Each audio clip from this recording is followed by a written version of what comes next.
Abra sua Bíblia no primeiro livro de Reis, no capítulo número 2, vamos ler do verso 28 ao verso 30.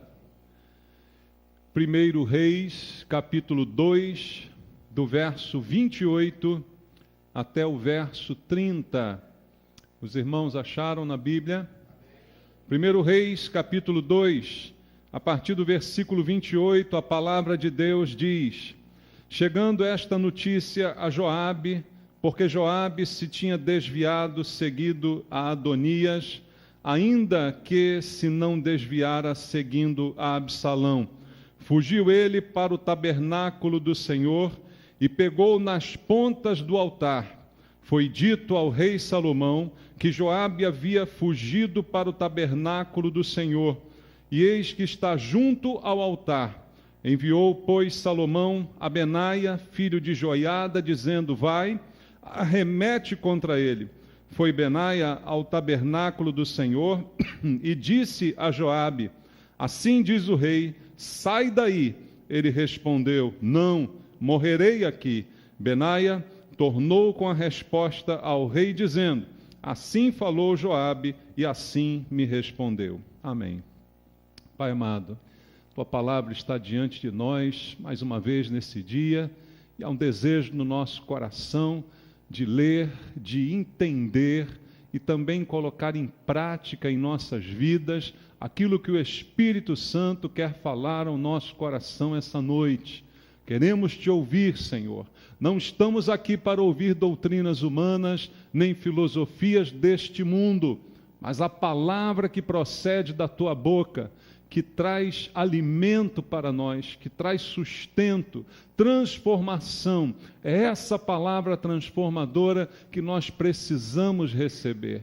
E eu quero ser, Senhor, o instrumento em Tuas mãos. Para isso, entrego a minha vida a Ti e clamo pela unção e o poder do Espírito Santo para que eu possa ministrar a Tua palavra de acordo com a Tua vontade. Que as barreiras de entendimento, as distrações sejam quebradas, Pai, para que todos nós aqui possamos dar ouvidos à voz do Espírito Santo. É o que queremos, é o que precisamos e é o que Te pedimos em nome de Jesus. Amém.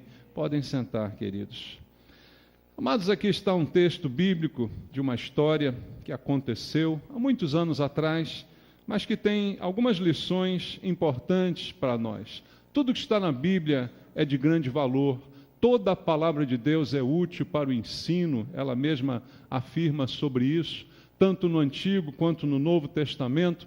Encontramos princípios de Deus, princípios eternos que servem para conduzir a nossa vida de acordo com a vontade de Deus. E aqui nessa história, que nós lemos apenas o seu início, nós estamos tendo contato com uma lição que o Senhor quer nos dar essa noite. Joabe, o personagem central aqui dessa história, ele não era propriamente um homem religioso, não era alguém que tinha intimidade com Deus. Não é isso que se podia dizer de Joabe. Ele não era conhecido pela sua religiosidade. Muito pelo contrário. Ele era um homem militar, era um homem que foi comandante do exército de Davi, era um homem que esteve sob as ordens de Davi. Você ouviu falar dele quando Davi intentou matar Urias, foi a Joabe que ele direcionou esse plano, não é? E é um homem que serviu a Davi por algum tempo, foi ele o responsável pela morte de Absalão, filho de Davi, que tinha se revoltado também contra o pai.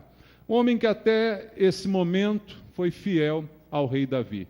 Foi um instrumento para poder ser então útil ao rei naquilo que era incumbido a ele. Mas no final da sua vida, ele fraquejou.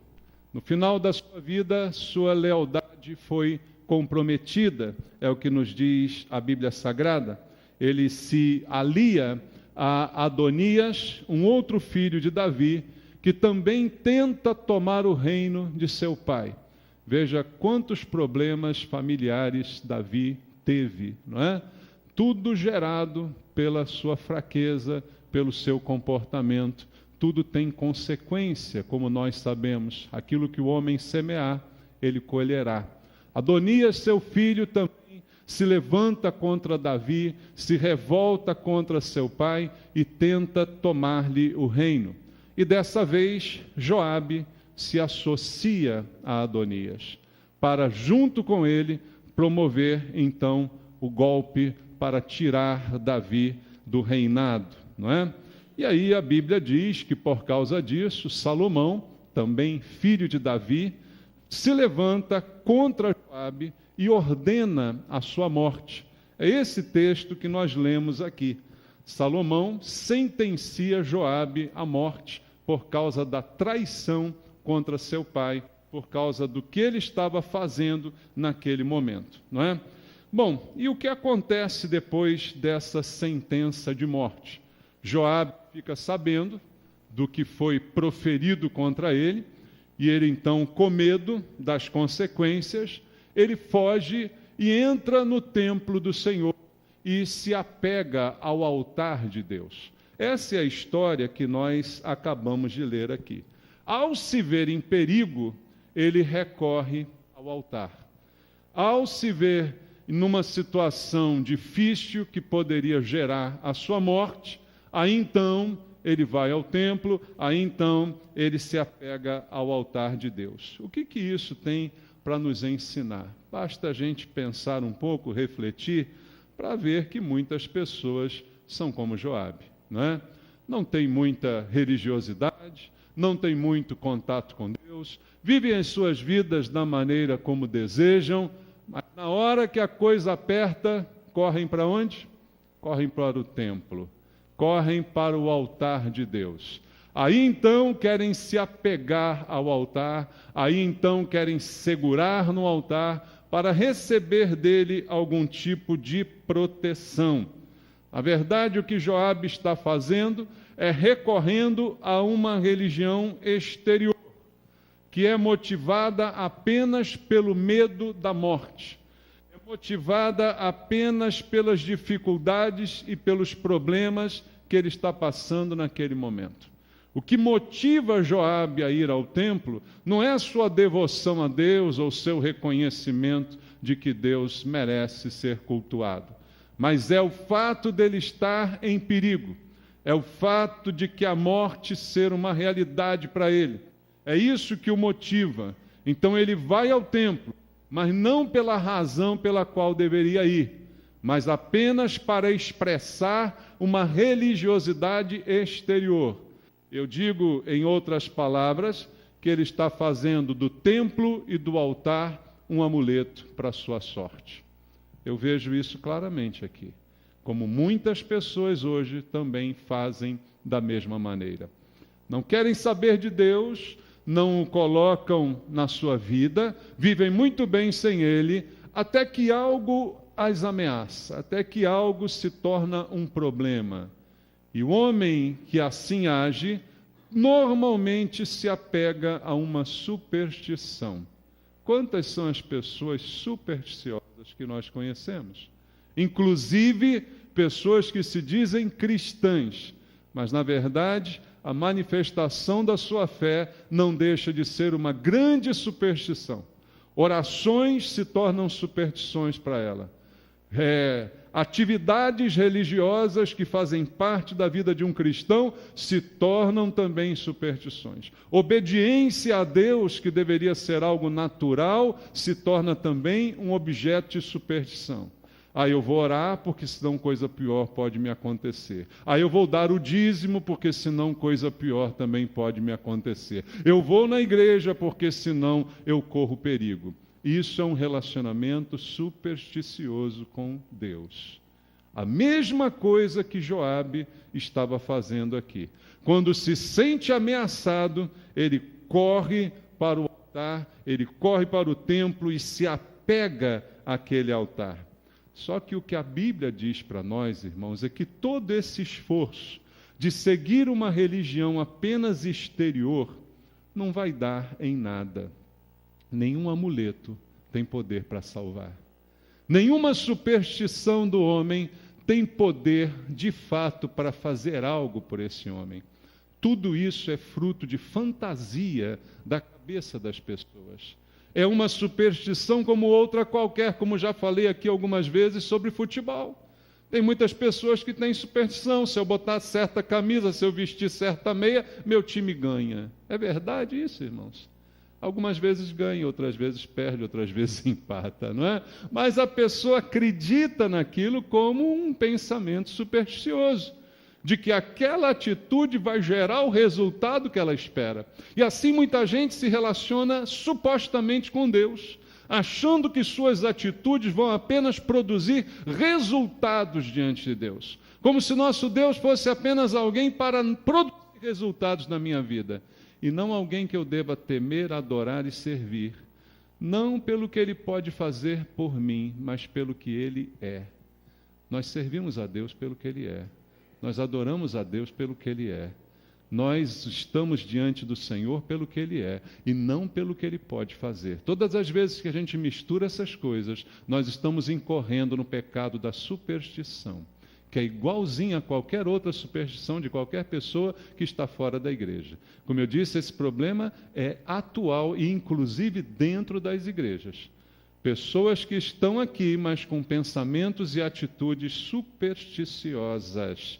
E isso é muito ruim, porque, em primeiro lugar, talvez você diga, alguns dizem assim: se mal não faz, tudo bem. Não, mas faz mal. Faz mal. Ainda que não fizesse mal nenhum, é algo completamente inútil. Tempo perdido, tempo jogado fora. Todo tempo dedicado a uma superstição é um tempo perdido, um tempo jogado fora. Mas se fosse só isso, estava bom. O problema é que faz mal àquele que age dessa maneira. Porque é algo que Deus não aprova. Deus quer um relacionamento conosco, que não é baseado em toma lá, dá cá.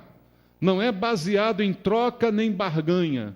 É um relacionamento baseado no amor. A Bíblia diz: Deus amou ao mundo de tal maneira que deu o seu Filho.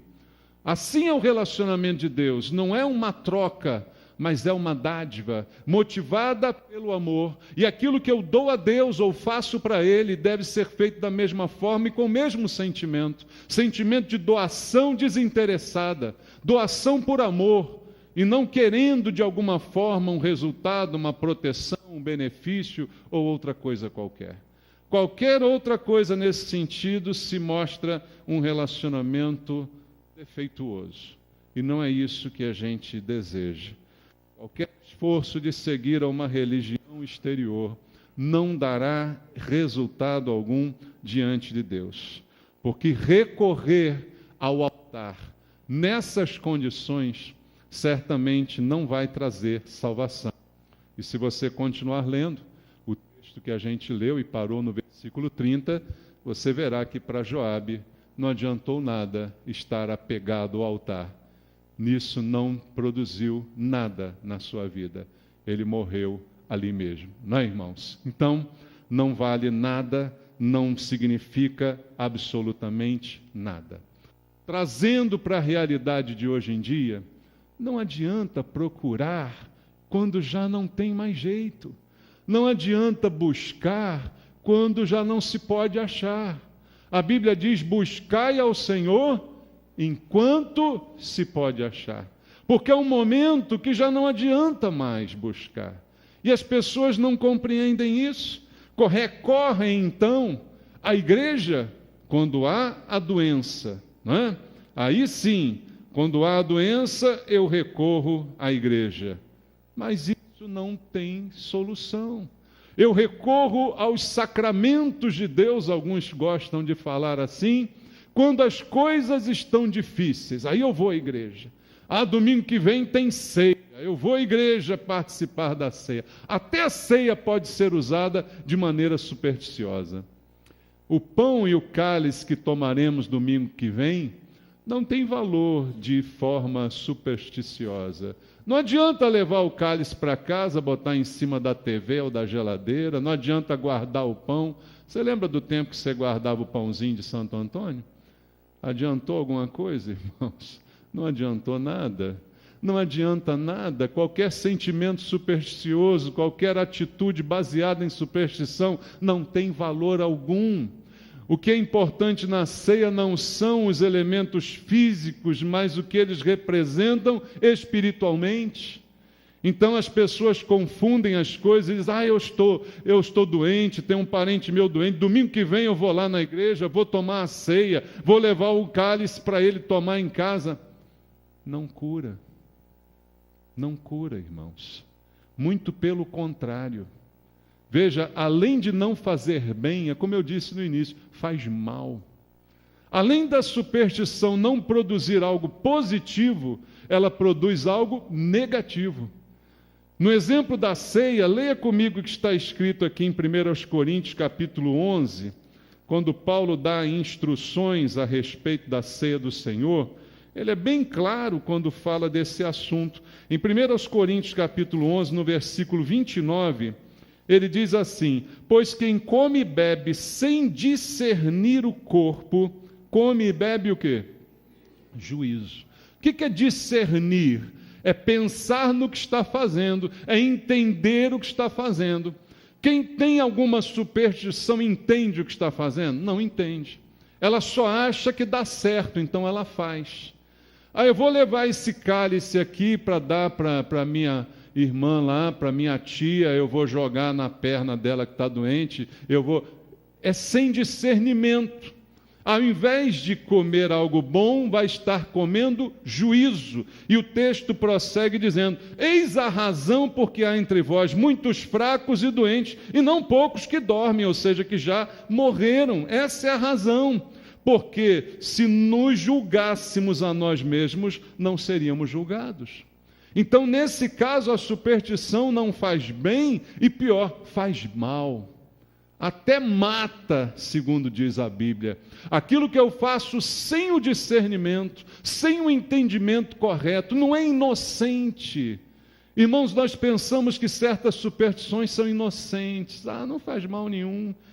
Como disseram hoje, mas eu vou botar um Buda virado para a porta, né? Você tem um Buda virado para a porta na sua casa? Não faz mal, deixa o Buda lá, coitadinho dele. Além de não fazer bem, faz mal, irmãos. Dá para entender isso? É algo claro na Bíblia Sagrada que nos serve de alerta. Nessas horas das dificuldades, irmãos, são os momentos que os pastores são mais considerados, né? Fora dessa hora, não quer nem saber do pastor. Agora fica doente, pastor, vai lá em casa orar por mim. Que bom, eu vou, sim, não tem problema, né? Mas eu não queria orar só nessa hora. Eu não queria ser procurado só nessa hora. Eu creio que Deus pensa da mesma forma. Deus não quer ser procurado só quando as coisas vão mal, só quando não há mais expectativa, quando não há mais esperança, não é, irmãos? Nessa hora a gente quer. Nessa hora a gente ouve pregação com a beleza, né? O sermão é maravilhoso. Nessa hora a gente ouve tudo que o pastor fala, porque a coisa está difícil. Que superstição, irmãos. É o mesmo sentimento supersticioso. Recorrer à fé por medo, recorrer à fé desespero, ou então por algum sonho, por algum devaneio, que não tem poder para salvar, é de fato algo terrível. É o que aconteceu com Joabe, morreu com as mãos no altar de Deus. Morreu na igreja. Não morreu no mundo, morreu na igreja. Morreu longe do altar? Não, morreu pertinho dele. Morreu segurando no altar. É terrível, porque não tem sentido nenhum esse tipo de comportamento. Assim fez Joabe naquele dia. E isso não o livrou da morte. E isso não surtiu o efeito que ele esperava. Agora, por outro lado, esse texto também me dá uma lição que nós podemos aproveitar. Recorrer ao altar de maneira supersticiosa, você já viu comigo que não tem nenhum valor. Se você vier orar aqui, botar a mão aqui, achando que isso aqui é um altar e que aqui tem mais poder do que aí onde você está ou em qualquer outro lugar, você está perdendo o seu tempo. Se você achar, né? Teve outro dia que eu vi uma fila de gente, a pastora, né, com os pés assim, as pessoas botavam a mão no pé da pastora. Alguns beijavam, devia estar um chulé desgraçado, mas curava, abençoava. Aí a gente vai. Superstição. Apenas superstição. O mesmo sentimento, a mesma nulidade e o mesmo mal que é provocado e cavado por aqueles que recorrem a estas coisas. Mas, por outro lado, há um altar. Há um altar espiritual. Há um altar espiritual que deve fazer parte da minha vida como cristão. Há um altar espiritual ao qual eu posso recorrer sempre, irmãos. Não só quando estou em dificuldade, não só quando as coisas vão mal. E aí eu queria aproveitar esse texto para trazer essa lição também espiritual. Porque a Bíblia diz que recorrer a esse altar espiritual, este sim traz salvação. Joabe não foi salvo porque tocou no altar, porque ficou segurando e ali ele morreu. Não. Nesse caso de um altar espiritual, aí sim eu posso recorrer. E aí sim eu posso, de fato, ser bem-sucedido. Por quê? Entenda o seguinte, pela lei nós somos culpados. Amém? A Bíblia diz, diante da lei, todos são culpados. Mas a gente pode recorrer a Jesus, o nosso advogado. Aquele que intercede por nós, aquele que morreu por nós, aquele que assumiu a culpa no nosso lugar. Esse é um altar espiritual ao qual eu posso recorrer. Leia a Bíblia comigo em 1 de João capítulo 4, versículo 9 e 10. Primeira epístola do apóstolo João, no capítulo 4, no versículo 9 e no versículo 10, está escrito assim: nisto se manifestou o amor de Deus em nós, em haver Deus enviado o seu Filho unigênito ao mundo para vivermos por meio dele. Nisto consiste o amor, não em que nós tenhamos amado a Deus, mas em que ele nos amou e enviou o seu Filho como propiciação pelos nossos pecados. Aqui está o altar espiritual, ao qual eu posso recorrer para não ser morto. Porque a Bíblia diz: o salário do pecado é a morte, mas o dom gratuito de Deus é a vida eterna em Jesus Cristo. E nesse texto eu vejo aqui com todas as letras que nisto consiste o amor, em que nós, não em que nós tenhamos amado a Deus, mas que Ele nos amou e enviou o seu Filho como propiciação pelos nossos pecados.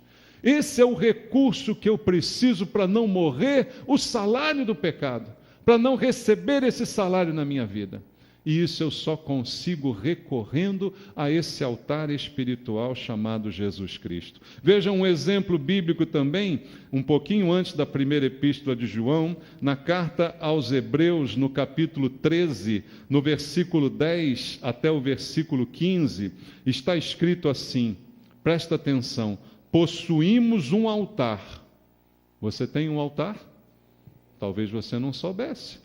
Você diga: não, pastor, eu não tenho mais altar em casa. Mas a Bíblia diz para nós: possuímos um altar, do qual não tem direito de comer os que ministram no tabernáculo, pois aqueles animais cujo sangue é trazido para dentro do Santo dos Santos, pelo sumo sacerdote, como oblação pelo pecado, têm o corpo queimado fora do acampamento. Por isso foi que também Jesus, para santificar o povo pelo seu próprio sangue, sofreu fora da porta. Saiamos, pois, a ele fora do arraial, levando o seu vitupério. Na verdade, não temos aqui cidade permanente, mas buscamos a que há de vir. Por meio de Jesus, pois, ofereçamos a Deus sempre sacrifício de louvor, que é fruto de lábios que confessam o seu nome. Temos um altar, Jesus. Nesse altar podemos recorrer, a esse altar podemos nos apegar, esse altar tem o poder de nos livrar da morte. E ele está disponível para cada um daqueles que crê. É isso que eu preciso saber, que eu tenho esse altar e a ele eu posso recorrer porque eu creio, irmãos. Isso é o que a Bíblia está nos ensinando. Volta lá em 1º livro de Reis, no capítulo 2, aonde nós estávamos lendo aquela história. Voltando lá ao 1º livro de Reis, capítulo número 2. Agora vamos ler aqui o versículo número 30. Veja o que foi que aconteceu. Foi Benaia ao tabernáculo do Senhor e disse a Joabe: assim diz o rei, sai daí. Ele respondeu: não, morrerei aqui. Benaia tornou com a resposta ao rei, dizendo: assim falou Joabe, assim me respondeu. Veja, quando nós nos apegamos espiritualmente a esse altar espiritual que é Jesus, sempre haverá alguém que quer nos matar, que quer o nosso mal, que vai tomar a mesma atitude que foi tomada aqui. E vai dizer para você: sai daí porque aí não é o seu lugar. Quanto mais você busca a Deus, mais você vai encontrar alguém para dizer para você sair daí. Nesse momento, Joabe tem alguma coisa boa para nos ensinar. No seu comportamento supersticioso, ele não tem nada para nos ensinar, mas na sua resposta eu posso aprender com ele. Quando disseram para ele: sai daí, o que ele respondeu? Não saio, morrerei aqui. Espiritualmente, para nós, essa é uma lição. Você está buscando esse altar de Cristo na sua vida. Você o está buscando, o está glorificando, o está apegado a Ele. Sempre o inimigo dirá: sai daí. Qual a atitude que eu tenho que dizer e tomar? Não saio, morrerei aqui. Haja o que houver, Cristo eu não abandono. Aconteça o que acontecer, eu vou ficar apegado a Ele até quando? Até o fim. Essa convicção eu e você temos que ter. A mesma que teve Joabe por um motivo errado. Sua convicção era baseada em superstição. A nossa não é baseada em superstição, mas ela deve ser exatamente a mesma dele. Não, eu vou morrer aqui, porque não há outra opção, irmãos. Se eu não estiver com Cristo, com quem estarei? Se eu não estiver com Jesus, com quem estarei? Jesus foi bem claro: quem comigo não ajunta, espalha. Quem não é por mim, é contra mim. Então não há um lugar intermediário onde eu possa estar que eu não esteja nem em Cristo, nem fora dele. Como se eu estivesse no meio. Ainda não me decidi. Não, você já se decidiu. Se não está nos braços de Jesus, está contra ele. Se não está apegado a ele, está apegado ao mundo. Se não está colaborando com ele, está contra ele. É o que diz a Bíblia. Não é preciso uma decisão, porque você já está decidido. Basta não estar no altar. Quando você não está no altar, você já decidiu que não o quer. Você já está contra ele e em oposição a ele, ignorando que você precisa dele, como todos nós necessitamos. Queridos, a Bíblia diz lá no Evangelho segundo João, que eu quero ler com você, no capítulo número 6, veja no versículo 63 em diante, a Bíblia diz, João 6,63, o Espírito é o que vivifica, a carne para nada aproveita. As palavras que eu vos tenho dito são Espírito e são vida. Contudo, olha o que Jesus diz, há descrentes entre vocês, pois Jesus sabia desde o princípio quais eram os que não criam e quem o havia de trair, e prosseguiu, por causa disso é que vos tenho dito, ninguém poderá vir a mim, se pelo Pai não lhe for concedido. À vista disto, muitos dos seus discípulos o abandonaram e já não andavam com ele. Então perguntou Jesus aos 12, porventura quereis vós outros retirar-vos? Respondeu-lhe Simão Pedro, Senhor, para quem iremos? Tu tens as palavras da vida eterna. Pedro disse, não tem para onde ir, irmãos. Não tem outro.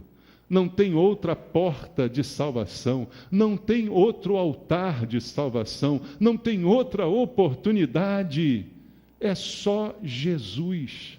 Mas Jesus sabia que no meio daqueles que o cercavam, tinham ali pessoas que não criam nele. Como em todas as igrejas que você for, tem pessoas que não creem em Jesus, embora estejam na igreja. Como eu disse, são supersticiosas, mas não acreditam de verdade em Jesus. E Jesus sabe quem acredita ou não nele. Mas você que crê, não tem outra opção. A nossa resposta é como a de Pedro: para onde eu vou? Para quem iremos? Só o Senhor tem as palavras de vida eterna. É ao Senhor que eu vou me apegar. Eu não vou me apegar a homens, eu não vou me apegar a prédios, eu vou me apegar a Jesus. É nesse altar que está a minha salvação. É apegado a Ele que eu sou salvo, irmãos. Você lembra do Salmo 91, o que diz: porque a mim se apegou com amor, eu o livrarei e o colocarei a salvo. Salvação. Se apegou com amor, foi salvo. A quem? A um altar de pedra, a um altar de madeira? Não, ao altar espiritual chamado Jesus.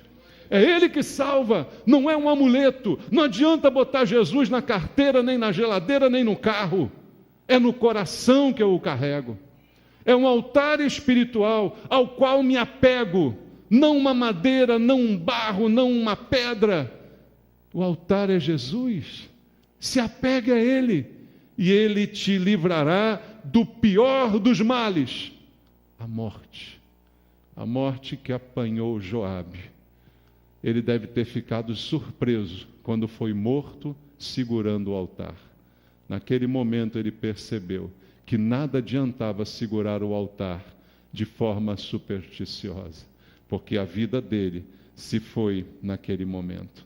A Bíblia diz claramente lá em Atos 4:12, o que está escrito lá, irmãos? Não há salvação em nenhum outro, porque abaixo do céu não existe nenhum outro nome dado entre os homens pelo qual importa que sejamos salvos.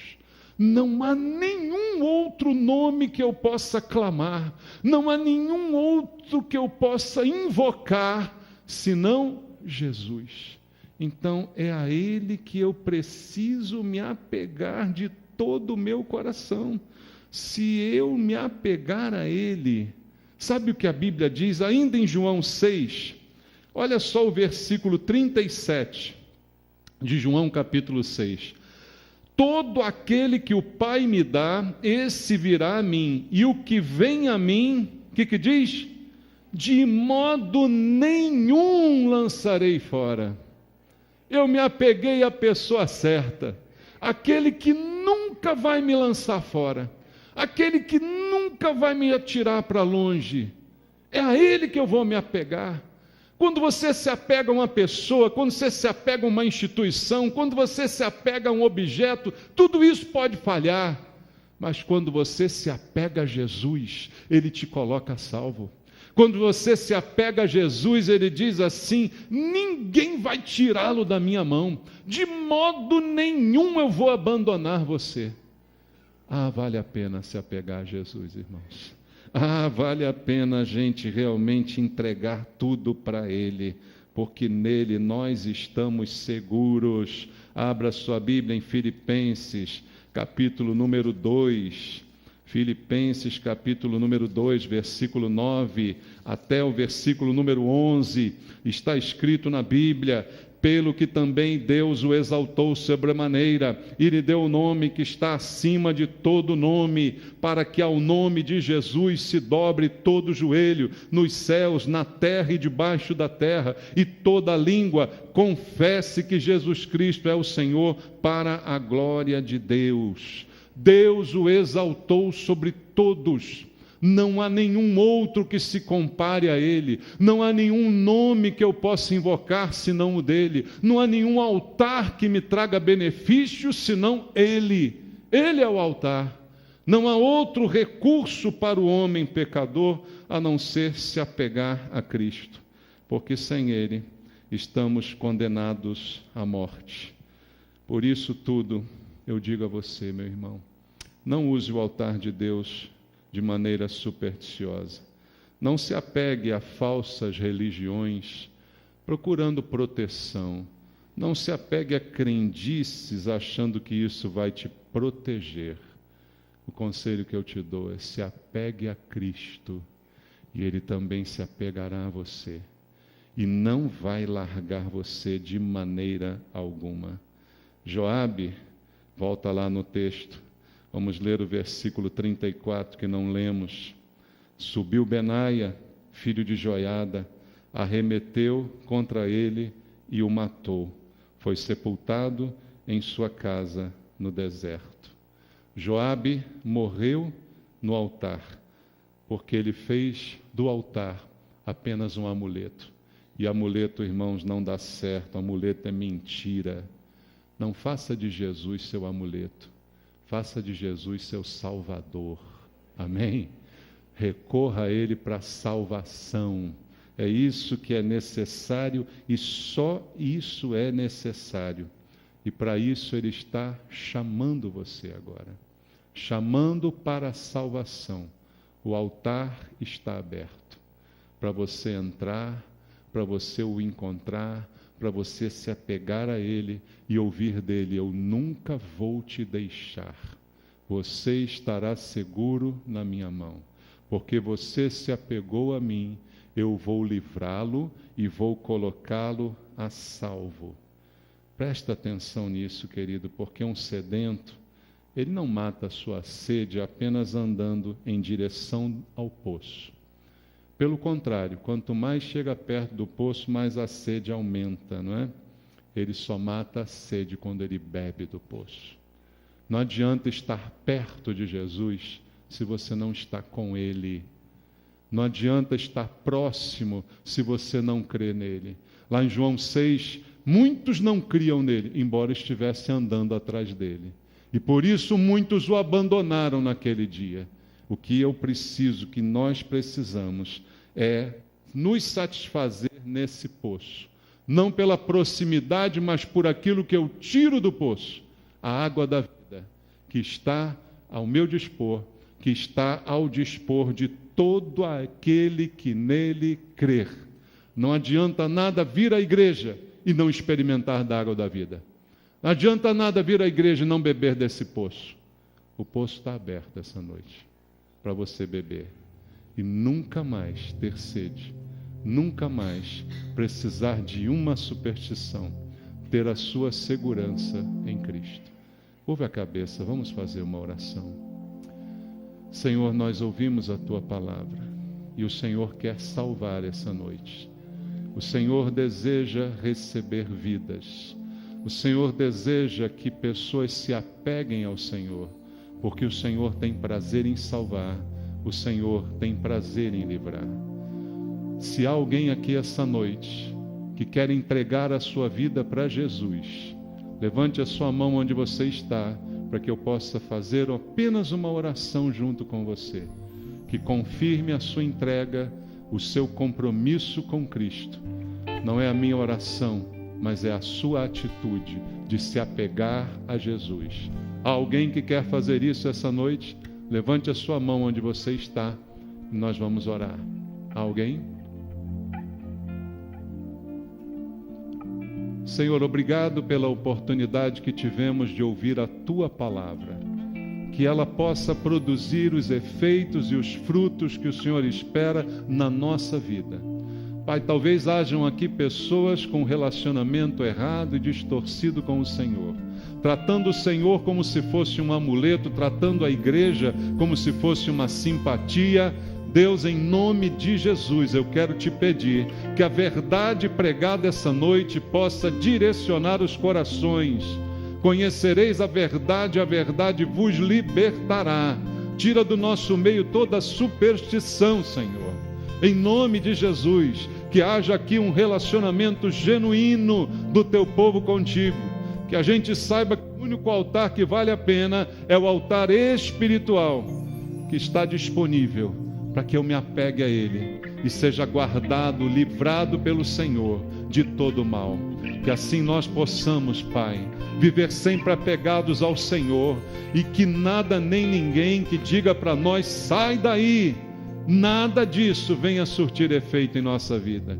Que nós possamos responder como Joabe aquele dia: não saio, morrerei aqui se for preciso, mas não saio, não deixo Jesus por nada, eu estou com Ele até o fim, porque eu sei em quem tenho crido. Fortalece a fé dos meus irmãos, eu te peço, Senhor, essa noite. Limpa o nosso coração de todo erro e de todo engano, em nome de Jesus.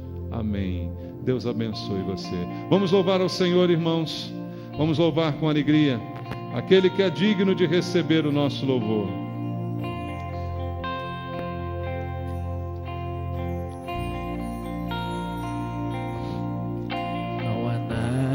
Mais doce que a tua presença, minha riqueza é o teu altar, Senhor.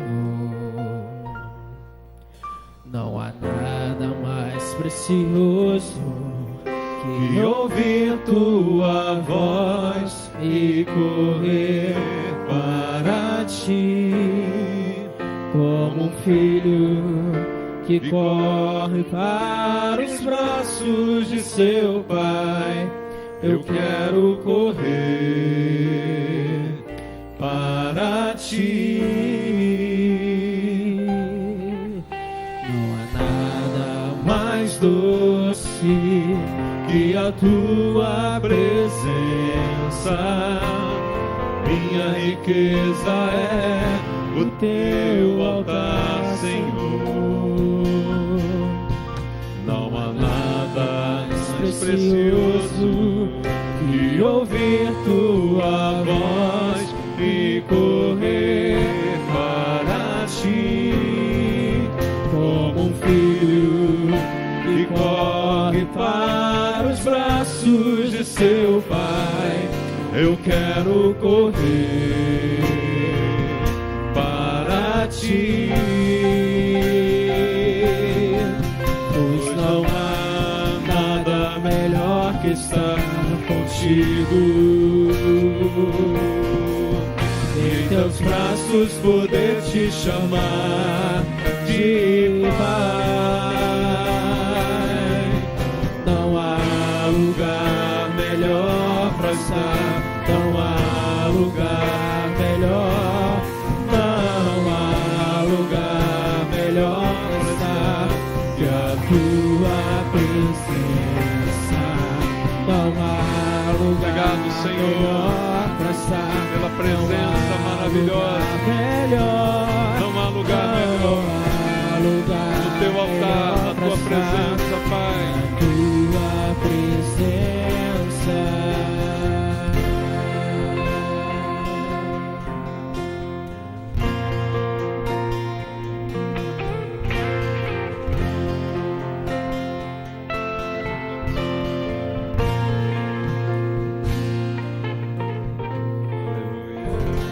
Obrigado, Senhor.